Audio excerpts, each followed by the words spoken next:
to Flamecast. I am Todd Platts. And I'm Wes Swingley. Yes, we got Wes back again. Wes is the new superstar. Three-peat. That means I'm exactly like Michael Jordan. I was going to try to get this one out earlier so I could actually get it in September, because I want to get one for October, but stuff just happens. So it's kind of hard to get these planned sometimes. But yeah, colds too, and other ailments. It's like, no one wants to hear a bunch of sick people like talking for an hour or whatever. And I'm sure somebody wants to hear that. There's somebody out there. There might be.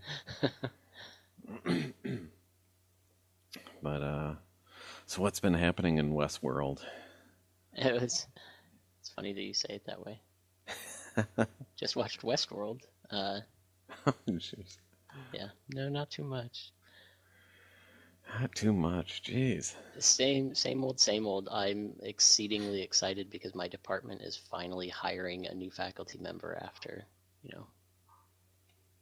so many retirements and, the standard for everywhere. People retire, don't hire new people, all that good stuff. Yeah. Well, we're finally getting a new person in at our area. I can't for the life of me think of the person's name. I haven't met this person yet, but they're going to be starting in about a month from now. And and we really need the people. Yeah. And, it'd be ideal if we could get maybe another one after that, but that's probably like way too much. Yeah, in the 5 years that I've been here, I think 5 people have retired and we've had 0 people come in. So we'll get one new person in. It's going to take forever in the academic world. Being able to hire somebody means that we'll have somebody in by, next August. So I'm so excited. I had to miss out on the interview process because one of my coworkers was actually down in Disney World for like 3 weeks. Like, okay, I'll be the person who stays and does all the work. You guys can go after the interview. That's like, that was like the 3 weeks from hell. Just because 3 people, 3 people just can't get the work done. Right. And when it's cut down to like 1 person, it's like totally impossible. So it's the American way. Yeah.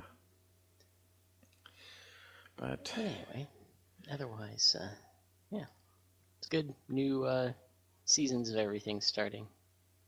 Yeah, well, you want to jump right into TV news.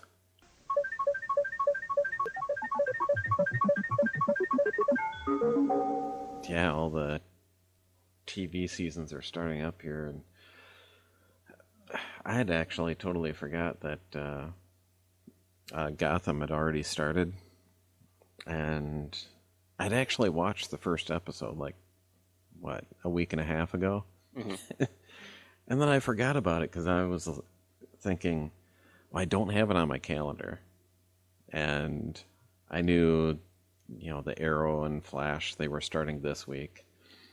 And then as I was looking for something to watch, it's like, oh, that's right, Gotham's going on. And then I look, it's like, oh man, there's like 2 episodes I gotta watch now. Yeah, we have everything on DVR, and so I don't watch nearly as many shows as you do, but we just had a few shows that were already 2 episodes in that we hadn't even paid attention to. We just watched first episode of Last Man on Earth.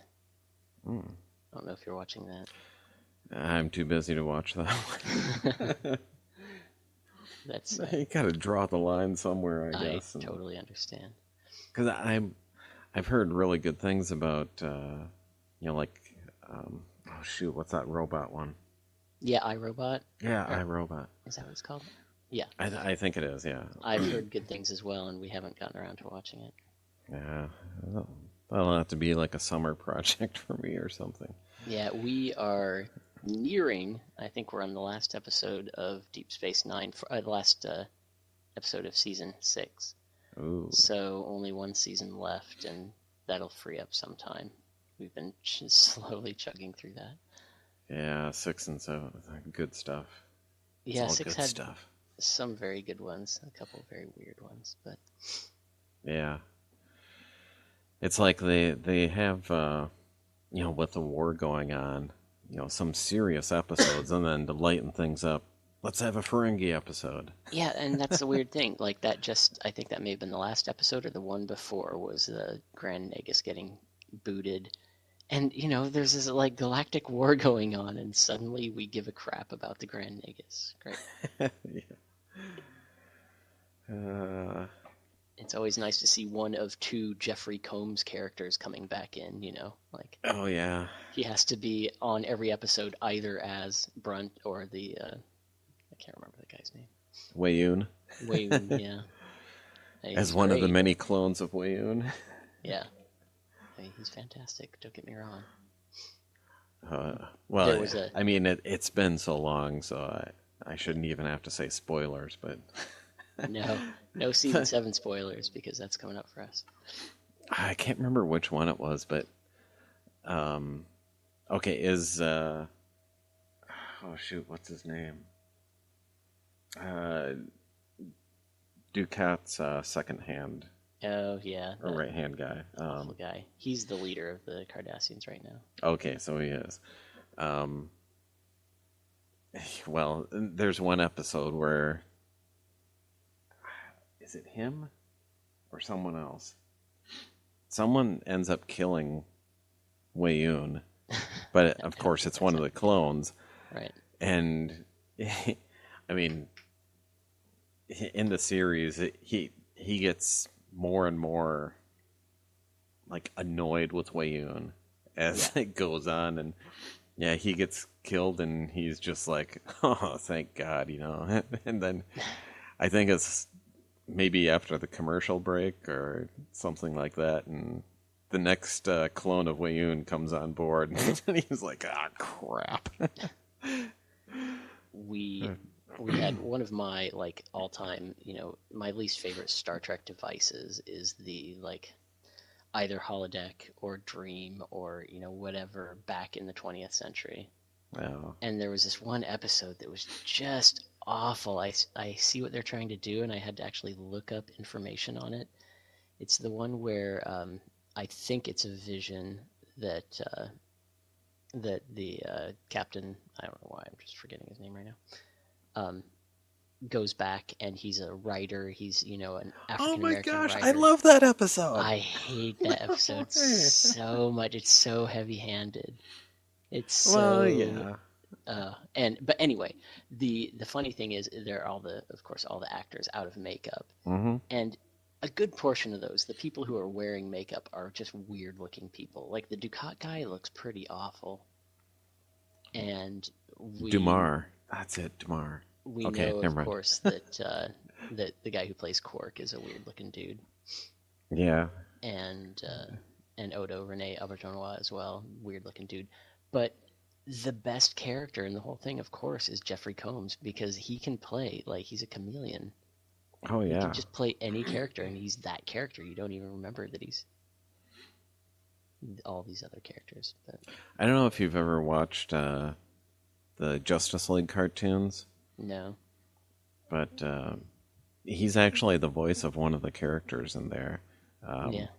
Is it The Question? I think it's The Question. And basically it's kind of like a faceless person. Right. But yeah, the voice is a dead giveaway. It's like, oh, Jeffrey Combs. Yeah. One of the first things I remember noticing him in is an awful movie, but I absolutely love it. It's so good. The Frighteners. Never seen it. Oh, it's amazing. It's an early... every time I talk to you, I just lose all my names. An early Peter Jackson movie.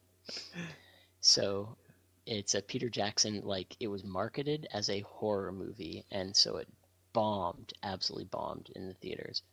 It's Michael J. Fox, and he had a near-death experience, and so now he can see ghosts. And he has these two ghost buddies, or maybe a few ghost buddies, that he has go. He has them go haunt people so that he can go and like eradicate them. Huh. So he's basically a con artist. Um, and Jeffrey Combs is like the main bad guy in it, and he's or the one of the main bad guys, and he's fantastic. He's so awful, so awful. I highly recommend it. The Frighteners. It's not scary at all. It looks like a scary movie when you see the box, but it is hilarious. I was going to say it passes off more of as a comedy than. It also has the only frightening thing in it is it has Jake Busey in it, the king of all mouth breathers. Spoiler alert: he breathes through his mouth and throughout the entire movie. Well, a lot of people do. But speaking of Star Trek, though, we did get some news on Star Trek Discovery. Unfortunately, being pushed back to bump. May. I think a lot of people think that's fortunate. Well, it's like, shouldn't they have been planning this like a lot sooner than what they had been? Because 50th anniversary, and it feels like a total letdown. Yeah, altogether, I think I was listening to a podcast, tested podcast, the people that sent me to that Star Trek party, and they were kind of saying the same thing. Like, Paramount just completely missed the boat. It's like they forgot what year it was. Yeah. All of these big party and celebration things, and they didn't promote Star Trek Beyond at all. And so, even though most people critically, I think, agreed that it was a pretty good movie, Paramount just kind of cut it loose, and not getting everything together for Discovery. Yeah. Weird. I mean, when the 25th anniversary came around, I mean, there's, TV specials, a video game, PC game, all that. Yeah. The Undiscovered Country was right at about that time. I mean, things were just in like full force at that point. And now it's just like, I think it would have helped if they would have had the TV show ready to go, like maybe this fall instead. But and I wonder if obviously there had to have been things going on behind the scenes. I'm sure it's not just that Paramount like forgot about it. I'm guessing there must have been some contractual things or some writing things or something that held up a lot of this stuff. Yeah. Well, in the meantime, episode 7 of Star Trek Continues came out. So you can still get your Star Trek there. Which I thought was a pretty good episode. I don't know if you've been watching them at all yet. No, I've not watched them. After you get done with DS9, watch Star Trek Continues. Yeah, I definitely should. I have a problem with a lot of these episodic things. Like, I have a few web comics that I try to read, and once I catch up, I forget about them completely. Yeah. Never to be remembered again. There was a Doctor Who online comic that I was reading for the longest time, and then, I finally caught up, and then it was like, oh, I totally forgot about it. And actually, I didn't. It's probably been like 2 years since I even thought about it, like right now. Yeah, exactly.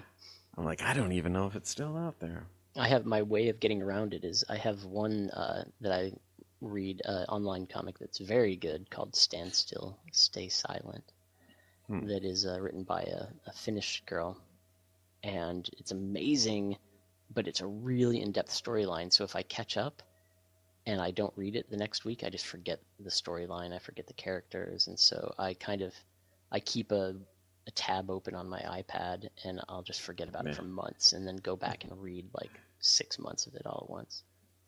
Yeah.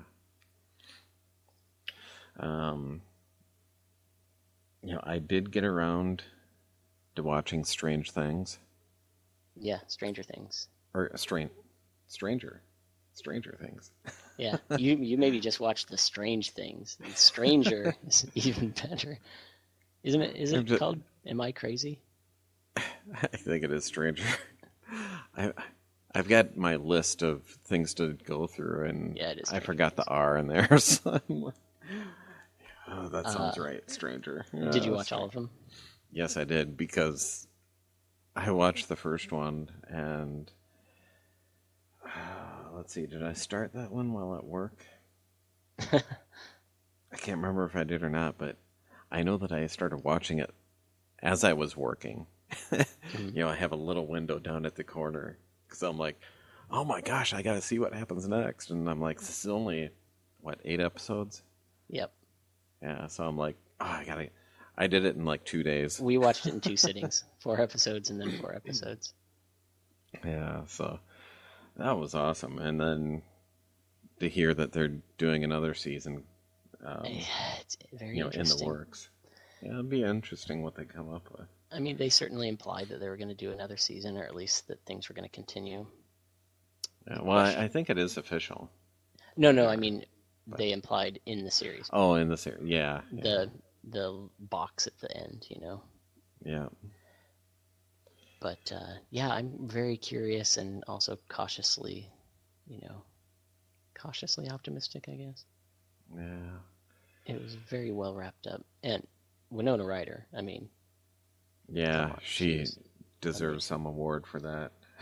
Yeah, she was very good. Yeah, totally believable. Um, in the part I'm that she not played. crazy. I know it sounds crazy, but I'm not crazy. Yeah, yeah, that was good. Um, Other online series. It's like, well, it came out what about a week ago now? But Luke Cage is out there now, Yeah, I'm not up and to date on any of this stuff, so. I haven't had time to start that one yet because, well, I finally got done with Clone Wars Oh, wow. after how many years? Um, Yeah, I started that one what at the beginning of the year and finally finished it. So I need to just, like, I've been resistant to do this, but I need to just start watching Rebels because it's supposed to be yeah, very good, and I've tried to get through. I just can't get through the Clone Wars. yeah. Well, as the Clone Wars goes on, it got better and better. Did it?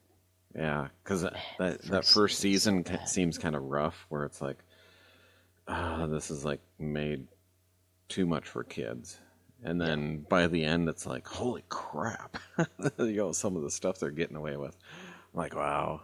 So I don't know if it gets better, but the reason I can't stand watching the first season is I just don't like the clones that much. I just don't care. yeah, and the droids are annoying, and Yeah. And the guy who replaced, as bad as Jar Jar Binks was in the first place, the guy who replaced Ahmad Best is terrible. well, didn't Ahmed Best do actually some of the He voice did. work? He did for, I don't know, something like a season or so. Yeah. I had to look it up because one episode I was like, wow, that was like worse than my impression of Jar Jar Binks. And yep, sure enough, new guy. What does your impression sound like? It's not going to I happen. suppose you can, yeah. I wouldn't have you do that with recovering from a cold. I'm You sure might I could, you but might we don't wreck need that something. recorded for any, next time I run for political office. Yeah. Um, Speaking of which, this is off topic, but on the topic of, nerd culture. yeah. Speaking of racial stereotypes, I tried yesterday to watch An American Tail. Hmm. Do you remember American Tail? I never did watch it. Oh man. Never did. So An American Tail, like the song is epic, and I heard it yesterday in my lab, and so I'm like, I need to watch American Tail, see if it holds up. It is just a long string of really bad 80s racial stereotypes. Just a bunch of American actors doing really bad, Scottish, Irish, Russian, German, Italian, whatever accents and saying all of the generic. It's pretty bad. All right. So racist. Yeah. Okay. Can't transition off of that. No, we can't. Speaking of racist, how about that presidential election? God. I'll You know, stop that right after watching the debate there. last week, That's almost science fiction, right? that made up my mind for me. I'm like, I don't see how anyone can vote for Trump, really. Oh my God. I mean, watching it, he was really just pissing me off because I'm Yeah. like, I'm okay. I was playing Lord of the Rings online and watching it kind of at the same time, and yeah, Hillary would be talking and he would jump in and Wrong. keep interrupting. Wrong. Yeah. And I'm talking to my monitor saying, "Shut the fuck up for a minute, God." Wrong. That makes me smart. Yeah. Like, and I'm like, November's almost here, man. yeah. A month. Oh my God, it's so close. Thank God I don't have satellite TV or even broadcast TV because I don't know if I can deal with any of the ads and stuff. I don't even watch, like, the only ones I'll catch is during sporting events or something. Otherwise I don't watch any commercials, and I'm still utterly fed up. I listen to NPR on my way to work every day, and so it's unavoidable. Yeah. I mainly listen to, it's still public radio, but the Current, which broadcasts out of the cities, and,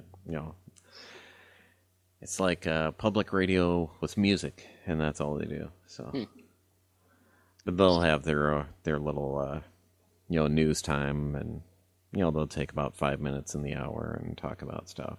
Yeah. So I'm still kind of up to date, and between that and Facebook, I get about as much as the I world need. didn't end without you realizing it. Yeah. But yeah, it's just get it over with, please. I mean, election is, what is it now, like a 16 to 18 month marathon that we have to put up with? Something like that. It's so close. Yep, another month we'll be done. Yay! Yeah. Well, yay, depending on who wins. Another month, I'll hopefully still be living in America. Oh God, there's a billboard that's up at the main, where Civic Center Drive and Highway 52 meet in Rochester. A billboard there for, I think it's a realty company, and they've got like characters of Hillary and Trump, and they're saying something about need to move now or moving to Canada now. We can help you sell. Very nice. It's like, yeah, that's about right. Yeah. Anyways, sorry, my fault. I diverted us to that. No, that's fine. We can divert anywhere we want to because, damn it, it's our podcast. And as I said, that's basically science fiction. Yeah. Or fantasy, and whoever, depends who you're talking to. Well, speaking of science fiction, I mean, it's been, when was our last podcast put out? I was going to look that up as we were talking, and then I totally forgot because I got too involved into the I do have a sciencey science fiction sidetrack, if I may. Okay, well, we can go there. Elon Musk. Ooh. Well, I saw that. He had that rocket that went partially up and then exploded? No, it didn't. They were testing it and testing the fuel tanks, filling them, and it blew up. And okay, yeah. There's now some talk that they're maybe looking at sabotaged. There was a funny Really? thing if you watch the actual video, and the second it blew up, I of course watched the first video, and somebody in the comments had mentioned like, what is that thing that goes by before it blows up? And there is in fact like something flying by at high speed, like right before it blows up, which is probably a Conspiracy total, theory. yeah, probably a total coincidence, but it is clearly there. But anyway, they're looking at whether that may be. But anyway, his plan, as you probably know, other people do not, I am a complete Mars nut. I have a tattoo that says Mars in Japanese. Ah. I know a lot about Mars. Mars is kind of what got me into my PhD and all of that sort of stuff. And so So I'm are you going to try to get there? very excited by that. Sure, I would go. His plan is a little bit silly. It's it's cool that he wants to do it and has had people make up this really fancy computer animation that's beautiful. People should go watch that for sure. I mean, it's an amazing little piece of science fiction. I had read a follow-up that I'm certainly not able to find to show people, but there was a follow-up that was kind of a reality check for a lot of the stuff, and some of it makes a lot of sense. Like, he wants to make a reusable system, as SpaceX does anyway, these reusable launchers, in order to bring the cost down. And they're doing a similar thing where they're launching up the main body of the ship and on a booster, and then bringing that down, refueling it, and all of that jazz. The ship is meant to hold 100 people, and Right. it's meant to have facilities and all this stuff for 100 people, and then go land on Mars. And one of the funniest things in this critique that was talking about the reality check on this is that you don't need to land all of the hotel and restaurant and movie theater on Mars. Nobody cares about that. So you should have like a lander that can do its landing and be very easy, and have a main body of the ship that you could actually spin up with gravity, so people can have gravity on the way. Yeah. Yeah. And you can do that with inflatables now. NASA has tested inflatables on the space station. I think Bigelow wants to do inflatable habitats in space, and so you can have inflatable habitats that get you to Mars and don't need to be able to land on Mars. Anyway, it's very cool. It's cool that somebody wants to do it. Yeah. Yeah. What do you think? Kids move out soon. You'll be ready to go. Nah, I think I'll just end up staying here. Because what would I do without, my Lord of the Rings online? I was going to say, think of the latency on Lord of the Rings Online. Crap! I can't move again.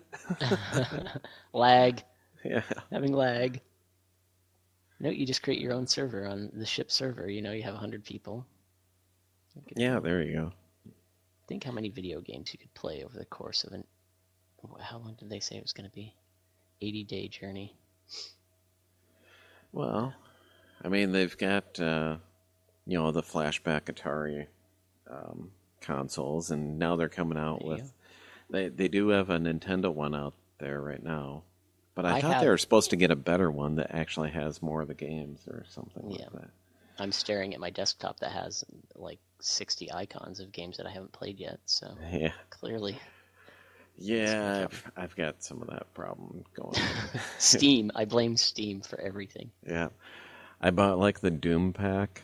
So I've got like Ultimate Doom, Doom 2, Hell on Earth, Master Levels for Doom 2, Final Doom. Really hard to go back and play those. Yeah, then I've got Star Trek 25th anniversary game. Which I haven't played in like 20 years. I watched a guy play it like a couple months ago. And then I had to get the X-Wing games, so Star Wars X-Wing, TIE Fighter. I have the old XCOM games, which are still pretty fun to play, but it's just hard to go back and play a lot of those old ones. Well, crap. I still haven't finished going through StarCraft 2. StarCraft. Like the first go-around, before they had the... even before the second... mission pack. They finished that, right? They've released all 3. Yeah, I was trying to think if they had released the third one or not. They did it so long apart that you just forget about it. Yeah. I played the first one, and then I completely didn't care when the second one came out. Well, I did buy the second one because, what was it? I think as a day after Thanksgiving sale, Black Friday sale, right? They had, the first expansion pack for it. If only for I like could look dirt that cheap. So I ended up picking it up, but I mean that's been like 2-3 years ago now. Yeah. I was gonna say if only I could look that up on Steam, but thank you, Blizzard, for No, BattleNet. Gotta being be a jerk BattleNet about it. Yeah, speaking of sci-fi stuff, I gotta tell this story, but this happened after the last podcast we did, which was actually back in August, so we totally missed September. Wasn't that long ago? Yeah. September disappeared for me. I honestly don't know where it went. I was sick for a good week and a half of it. Yeah. Well, my nephew Marshall and his fiancée got married Awesome. Labor Day weekend, so congratulations to them. Marshall was actually in the Flaming Death Productions film Luke and Leia.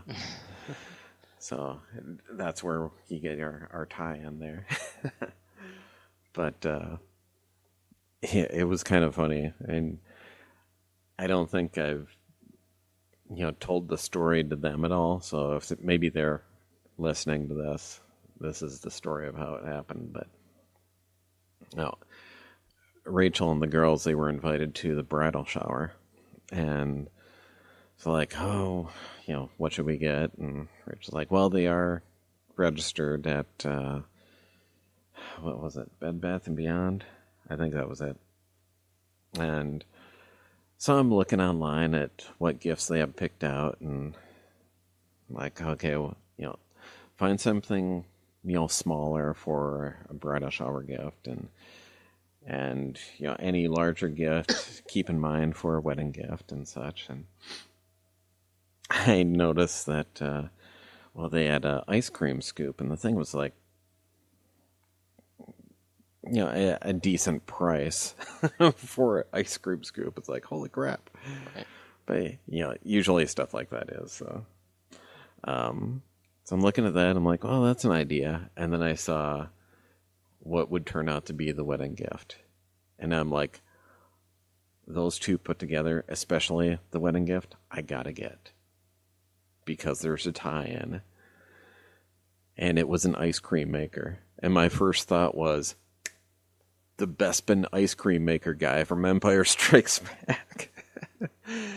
So I'm like, okay, we're getting these.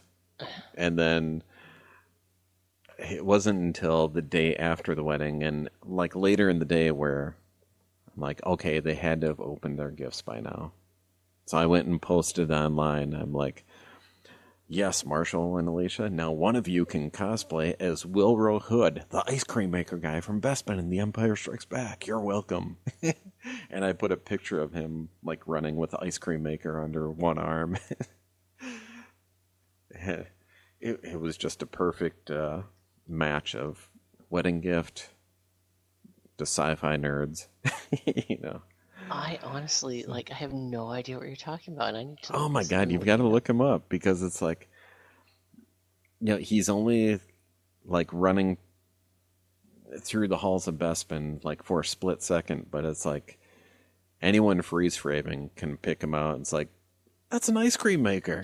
He's carrying an ice cream maker, man. I have never noticed this. I thought I knew all of the little Easter eggy, hidden things in the Star Wars movies. Oh, yeah. Learn something new every day. Yeah, that was awesome. I have a friend who's a big sci-fi fan, and I was just casually commenting about Han Solo getting a boob grab in on Return of the Jedi. Oh, and yeah, I noticed that. He had not seen it before. Oh my god, really? It's super obvious. He actually accidentally touches it and then goes back to it. Yeah. I mean, I'd seen that before I read about it online. I'm Right, like, same. oh, come on. Oh, I did not know about the ice cream maker guy. Yeah, yeah, Beautiful. yeah. He's even got an action figure, or at least somebody's made an action figure. Yeah, well, my brother Ryan was talking about that. He's like, didn't they actually put out an action figure for him? And I'm like, yeah, I've been so, not collecting too much action figures anymore where I'm like, I don't know, they could have, but there might be an official one out there. Someone can email me and tell me if, or make a comment on the podcast and Yeah, tell it me if says they're. I'm on a website that says after years of custom figures being sold on eBay, Hasbro and Lucasfilm finally gave in and made an official action figure of Ice Cream Maker Guy. All This right. was from 6 years ago, this article, so Uh, he's out there. He kind of looks like Neil deGrasse Tyson. yeah, yeah. Good job, Will Rowe Hood. Yeah. Well, speaking of Star Wars movies, I guess we'll go to movie news. All right.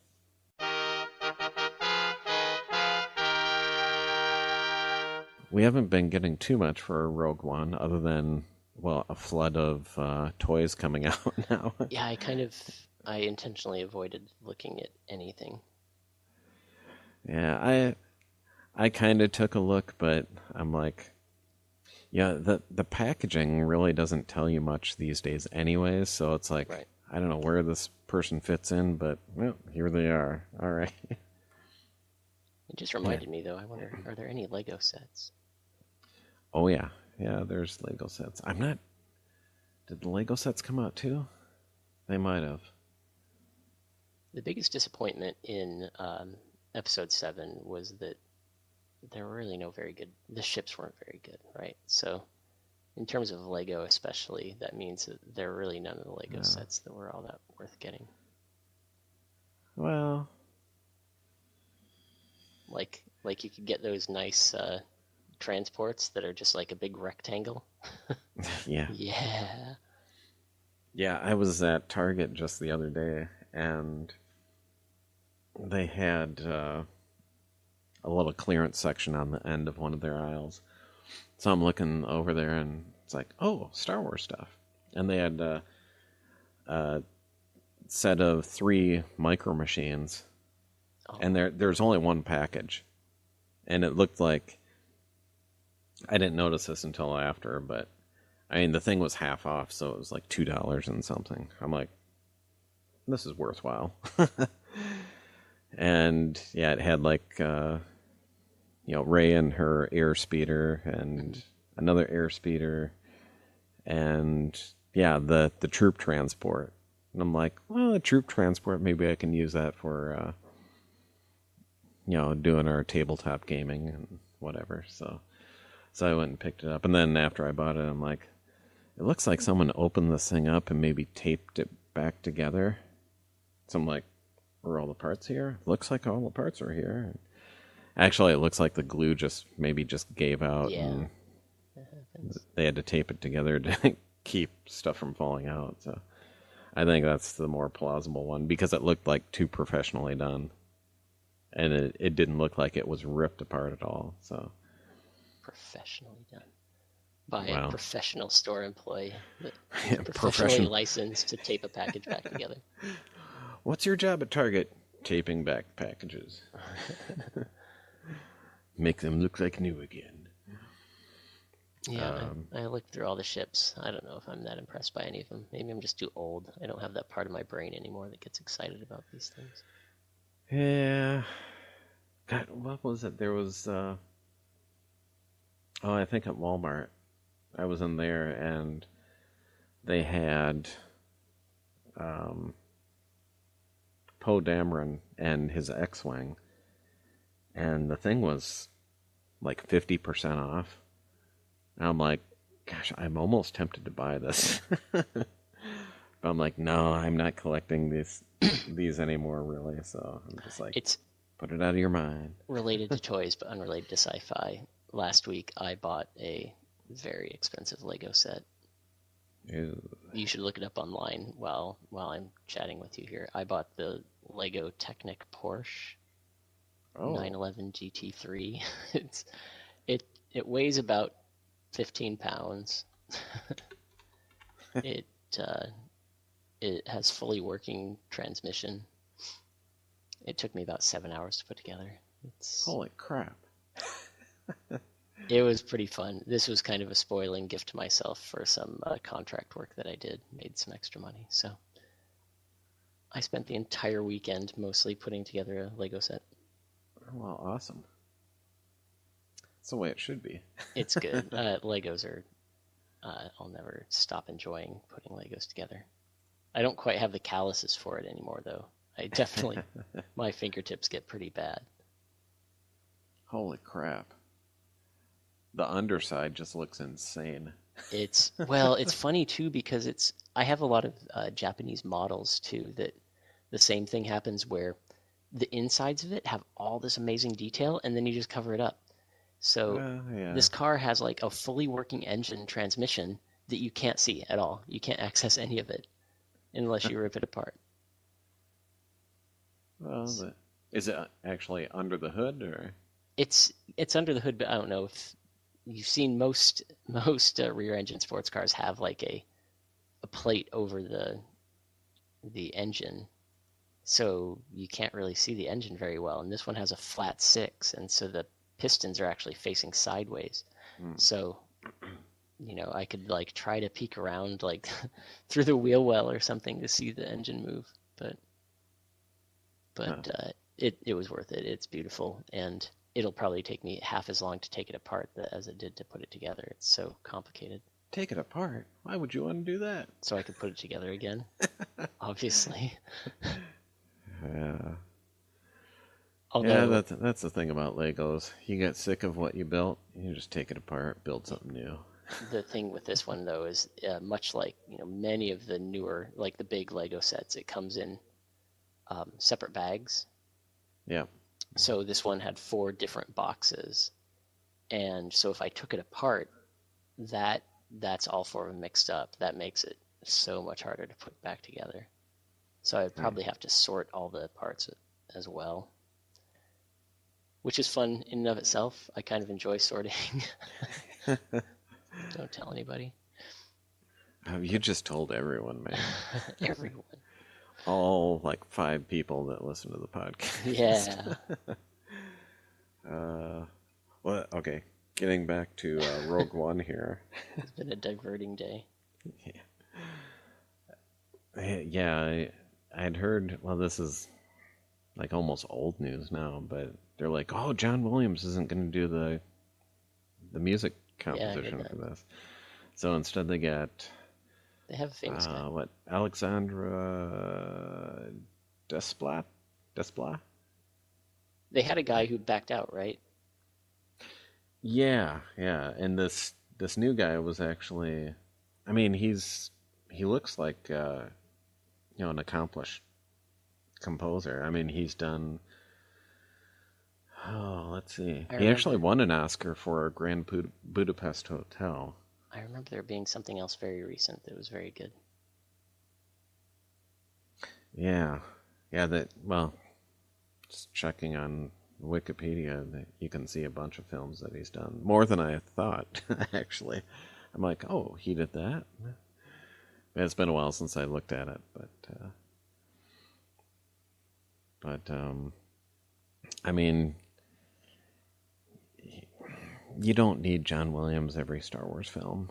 Yeah. I know people would like that, but I mean, he's getting old. Yeah, we'll see if he makes it to episode 9. Yeah. They're marketing this as a very different Star Wars, right? Right. They're making it a war movie. They're trying to be different. I think going with a different soundtrack. It doesn't have an opening crawl. Like, I think all of this points to them just trying to make something different. That's good. Yeah. I mean, just looking at, there's been other projects, such as the Shadows of the Empire project, and they didn't have John Williams for that, and that guy did an actual decent job. Well, I went and bought the soundtrack because I'm like, this is awesome. Yeah. The difficulty in any of these is whether the person is trying to do a John Williams impression or trying to do their own thing, but still keep it like tied to the Star Wars universe. Yeah, and I think his would fall into the second option there. I hope so. Yeah. But this guy, yeah, I'm expecting good things from him. What'd you say his name was again? Alexandra. It's got to be French. Desplat? Desplat. All right. Let's see. I just had to look up what he did because I almost have to too. maybe I was trying to think. I think maybe it was the previous guy was somebody who had done some really good things. But yeah, Imitation Game's good. Kind of all over the place. There we go. He likes Wes Anderson. He must work with Wes Anderson a lot. Well, he's been nominated for a bunch of awards. Golden Globe, British Academy Film Awards, Grammy Awards. I will say, Imitation Game. In looking at all of this, that this is a very different movie. I guess it has some things in common with like Godzilla, you know. Oh, he won a satellite award for Argo. Argo is very good. Argo, I guess, is kind of maybe that's a very similar movie to what I'm expecting out of Rogue One. So cool. Yeah. All right. And in other movie news, on the other side of the spectrum, I never did get a chance to go see Yoga Hosers. Kind of disappointed. Yoga Hosers? Kevin Smith's last film? Oh, I don't even know that I heard about it. Oh, I'm pretty sure I talked about it in the last podcast. I don't think you did. Or maybe you did and I said the exact same thing. I have no idea. Maybe. But yeah, it really got bad reviews. Yeah, it really got bombed by the critics and such. And I mean, at least he's being original. I mean, he's not copying or making a remake. Yeah, so does Mike Judge, and they both make some really terrible things and some really good things. Yeah, well, I guess Yoga Hosers is already available for streaming through, what is it? Like Flickflex or something like that.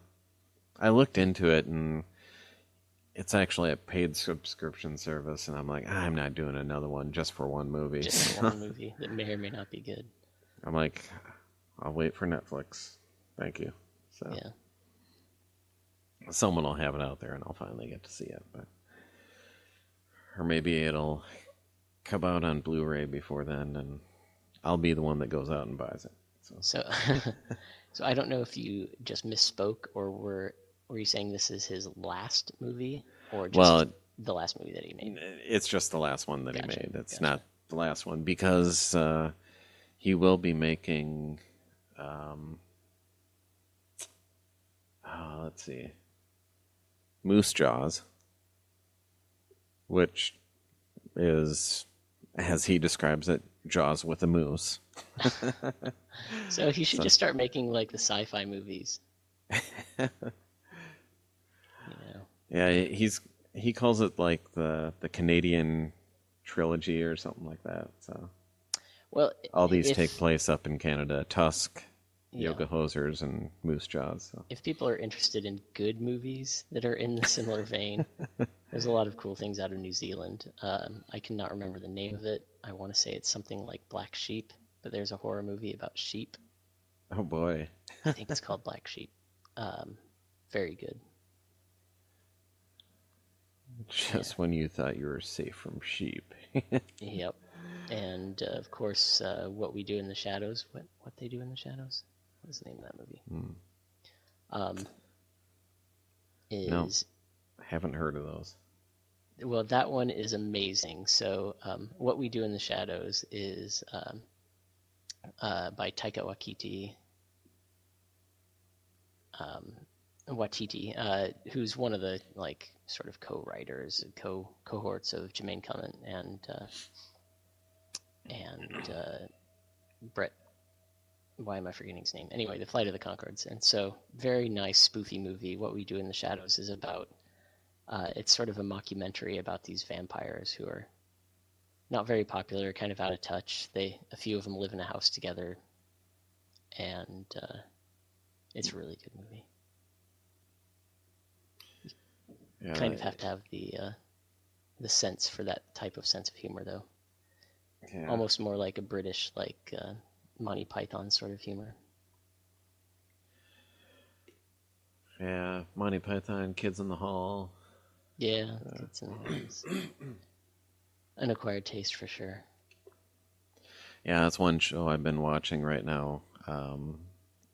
Well, not that show, but another British show, which I've been meaning to get to. It's been on my Netflix list for at least a year, but I don't know if you've seen them, but The In-Betweeners. No, I have not. It's kind of a high school based series. Well, it's for British kids, and in each one that I've watched so far, there is a moment of, oh my god, Like The Office, like offensively. yeah, something like that. Have you watched The British Office? No, I haven't. No. Yeah, that's worth a watch. It's cringeworthy. Painful, painful, painful, awkward moments in that show. Yeah. Hey, you get some of that with the American version, but Not probably even not as much as the close. British, huh? Nobody does awkward, horrible like Ricky Gervais.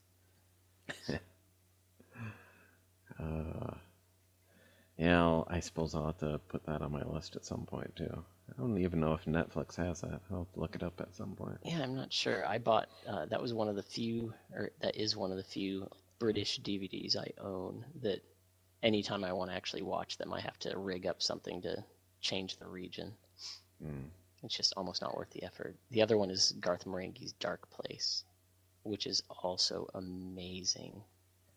So Garth Marenghi's Dark Place is a sort of like a mockumentary type thing, but it's about this really awful horror science fiction author in the 80s. Basically, you're like Michael Crichton sort of knockoff guy. Yeah.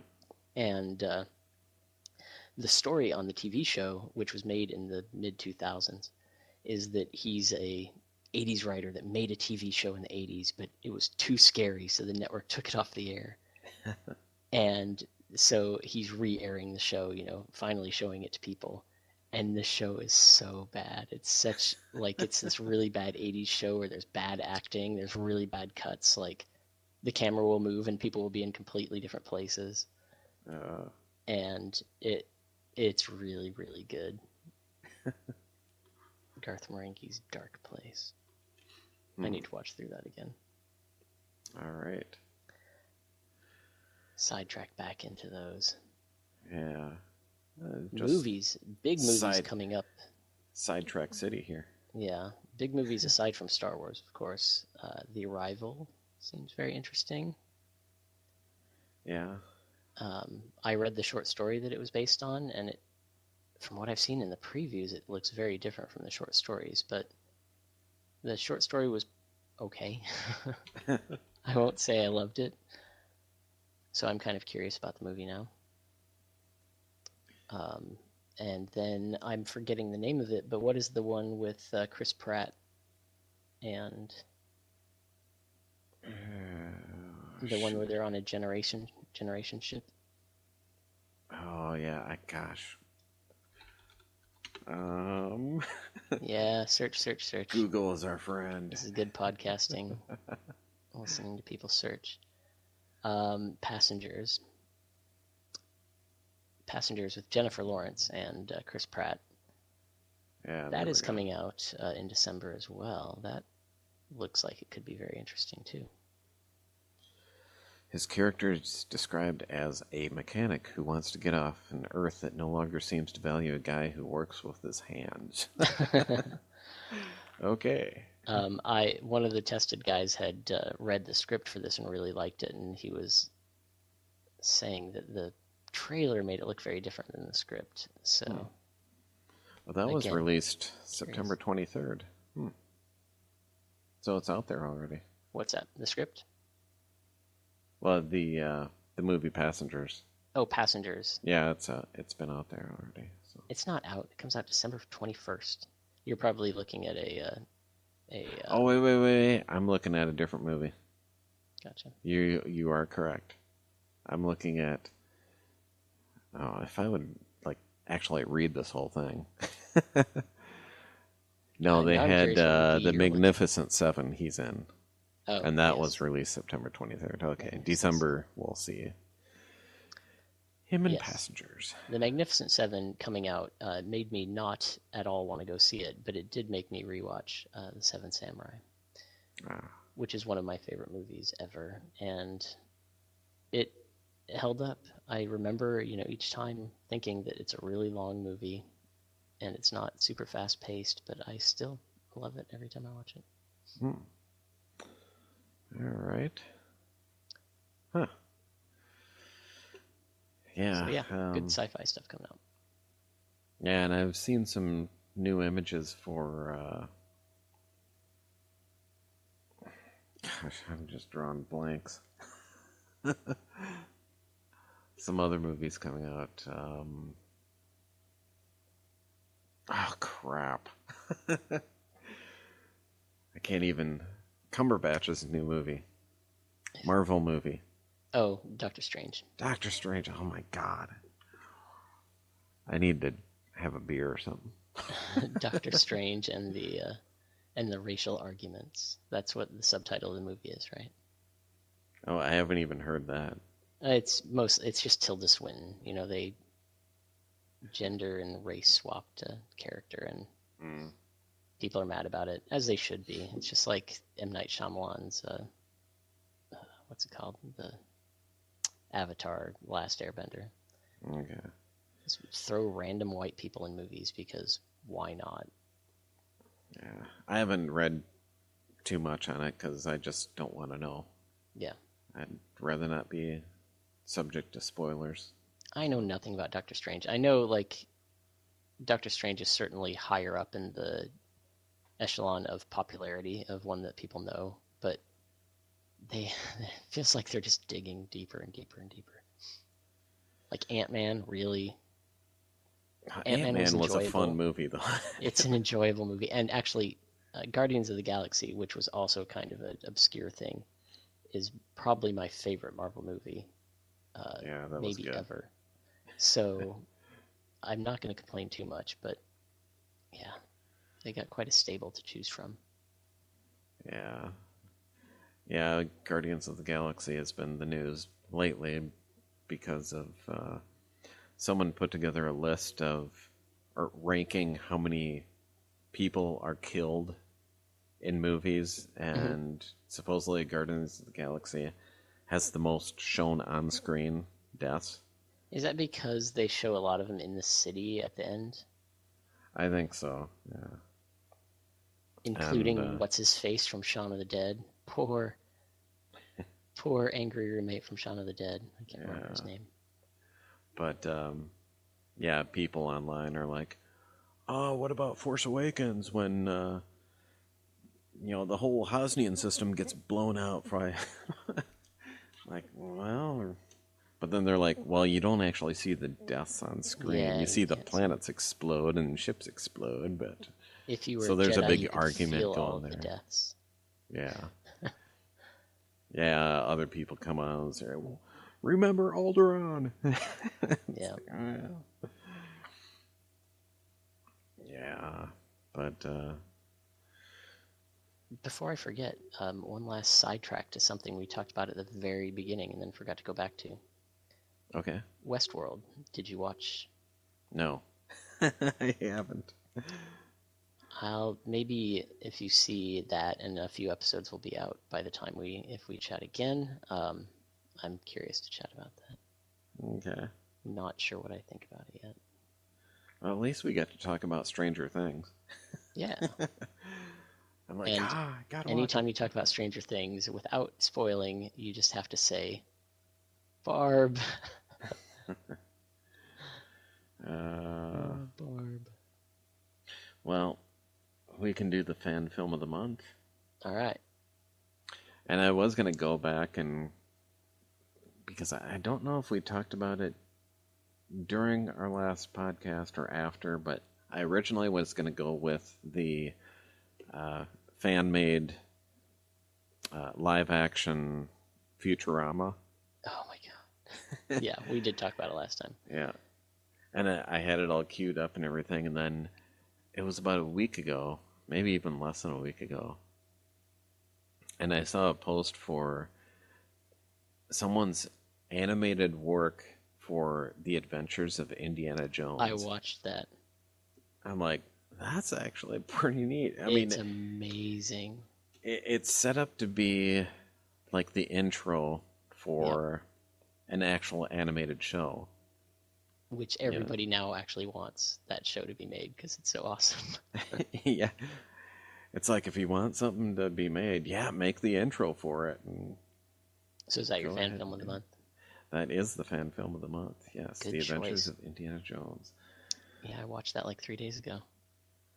The only disappointing thing is you never hear him speak.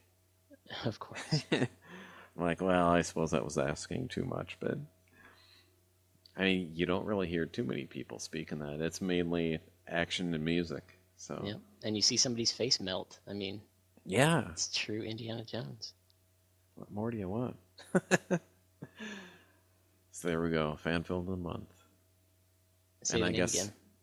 Yeah, Adventures of Indiana Jones. Is that what it's called? Yes, it is. All right. And we'll post the link online. Here's the new Star Wars Death Star space station that you put together. Action figures each sold separately. Darth Vader's firing a laser cannon. It's been hit. He's after Luke. Take the elevator. Hurry. Now cross the light bridge. You won't escape me. Jump, Luke.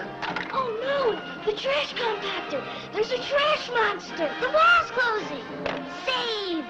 Kenner's new Star Wars Death Star space station. Action figures each sold separately.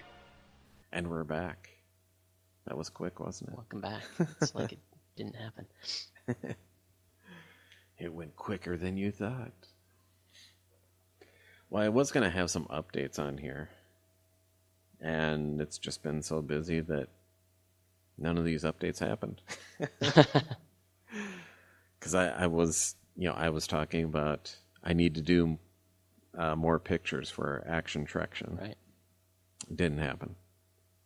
Although I got one step closer because there was an action figure I had at work that I plan on sticking into one of the production pictures. And I actually got him from work to home. So there's progress right there. Are we sure that September happened? I'm not really sure. Just flying right by. I was going to have an update on the audition, the fan film that I've kind of been putting off for a few months. Which also didn't happen then. Yeah, I need to edit the footage that I have and put it together. I think what's holding me back is I don't have all the footage yet, and I really need to go out and shoot that stuff as well. But a lot of it's just there's a scene that I have with Travis at the end that needs to be shot yet. And getting Travis to come back to Minnesota is like pulling teeth, so. So I can always say, I can always blame it on him. Sure. Like, waiting for Travis. Come on. Yeah. But otherwise, there's scenes where, they're just quick scenes that I can film like that and get them done and stick them in there. But as I was explaining to another friend of mine not too long ago, I'm like, I don't know why. I'm just not, really into making this fan film. I mean, it seemed like a good idea at the time, and then as time went on, it's like, yeah, my heart just isn't in it as much, and maybe that's why it's taken me so long to edit. Yeah, that kind of reminds me. I had a conversation with somebody about I can't remember if it was George R. R. Martin or Robert Jordan or one of these long-running series authors, or I think it was actually J.K. Rowling, and like, can you imagine? I can't even imagine being tied to a series for that long and then people wanting it, and you're like, well, I'm kind of done with it. Thanks. Yeah. I don't really want to write anymore. I've got all the money I need. I don't know. I can't. I don't have the attention span for that. I think I would get sick of it and want to move on. Yeah. Well, George decided he could move on and sell all his property to Disney, and yeah, someone with a different way of looking at things. Maybe that's what some franchises need. And, yeah, I think. If Rowling wanted to let someone else take over and continue on with the story, maybe that's the way to go.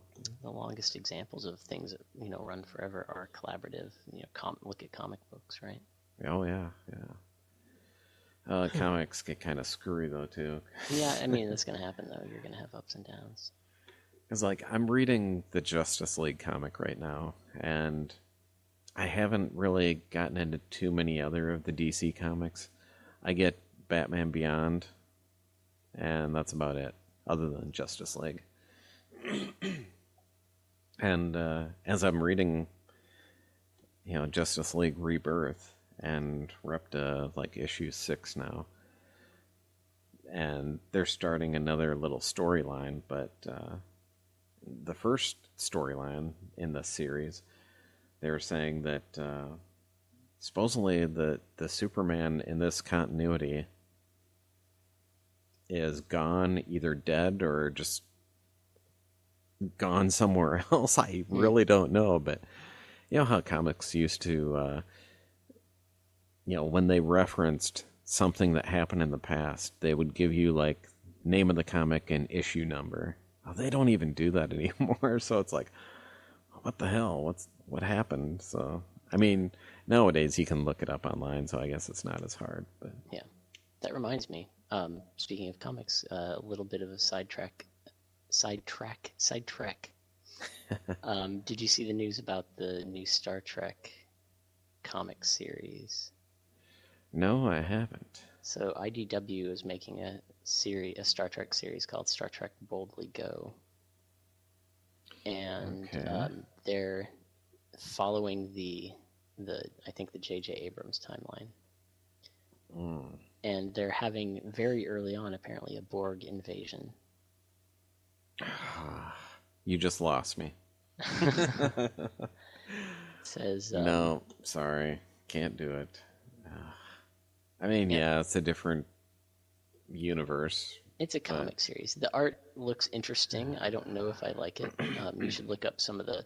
Just do like a search for IDW Star Trek comic, and it's kind of a new American Saturday morning cartoon comic style, whatever you want to call that, kind of cell shaded. Okay. So intriguing. Yeah, I just don't know. I thought you were gonna say maybe it followed, Star Trek Discovery, or I suppose it's too soon for that. But yeah, I'm like, oh, that'd be intriguing, but Abrams verse. I'm like, I don't know. They'd be like no match for a Borg invasion. I'm sorry. So if they go that route, I'm like, But speaking of comics, I'm actually going to a Comic-Con this weekend. Oh, really? It's like a Minnesota-based thing. And they have theirs at the State Fair area. It's actually the education building at the State Fair. Minnesota State Fair. Yeah, the Saturday from 10 a.m. to 6 p.m. So I don't know how long I'm going to be there, but Corey and I plan on going. So I got to remind Corey. It's like, get your comics list updated. Because he was a big collector of the Green Lantern comics. And, the Silver Age ones, I'm not sure if he did too much in the 90s and such. I think he might have, but they had some Silver Age ones at the book review in Rochester hanging up on the wall, and I'm like, you gotta go and check these out and see if you have them or not, and if you don't, there you go, you can buy them. And I don't think he ever went. I'm like, well, I tried. Yeah, you tried to make him spend money. Yeah, but I'm gonna bring my list with me, and gonna get at least one Silver Age Justice League America comic and see what I can get, because I've got a bunch of those, but of course I've got holes in my collection, so need to fill those holes. Yeah, maybe like one spendy one a year. I know it's kind of like my Alcoholics Anonymous. I am at heart a collector, so I make a point of not getting in on anything that's collectible.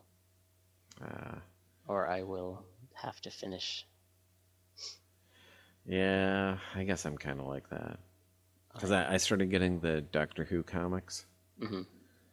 And, it started out with, okay, they had, the 12th Doctor, and then the 11th Doctor, the 9th Doctor, 10th Doctor.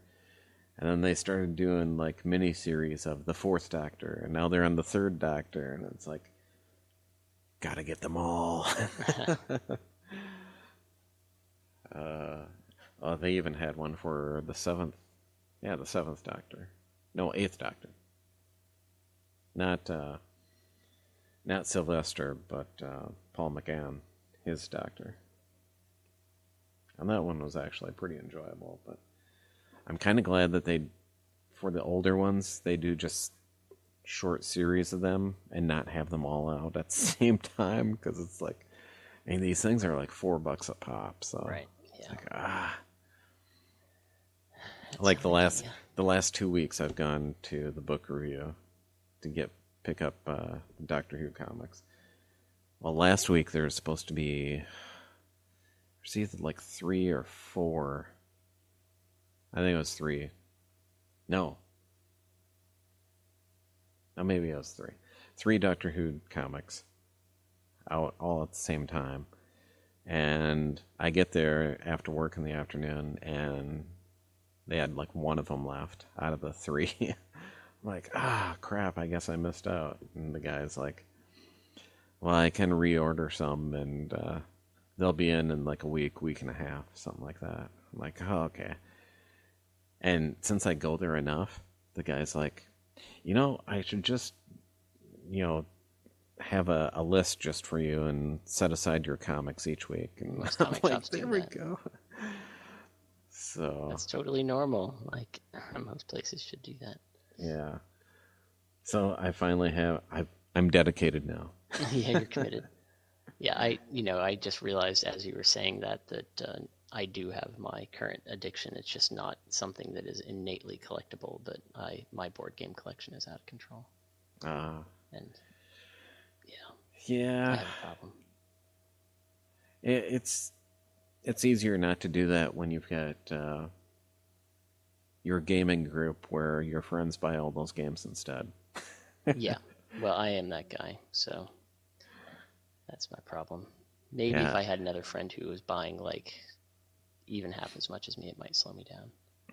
No, our friend Chad, he would be one that is just like you. Yeah. Where he's like, he plays a game, really likes it, but he wants to play it not just with your group, but with other people too. So he'll go out and buy it like that. Right. And so, yeah, there's been a few games he's done that with. Most of the people I play games with are my students, who can't afford games. So Yeah. I don't mind. I would probably buy them anyway. Well, also, speaking of Comic-Cons, there's been talk that Rochester might have another Comic-Con coming up. And I know the guy that's going to be doing it. I almost did a podcast with this guy. This is James Acree. And I'm not sure if you met him or not, but when we were working at IBM, he also worked there at the same time, I believe.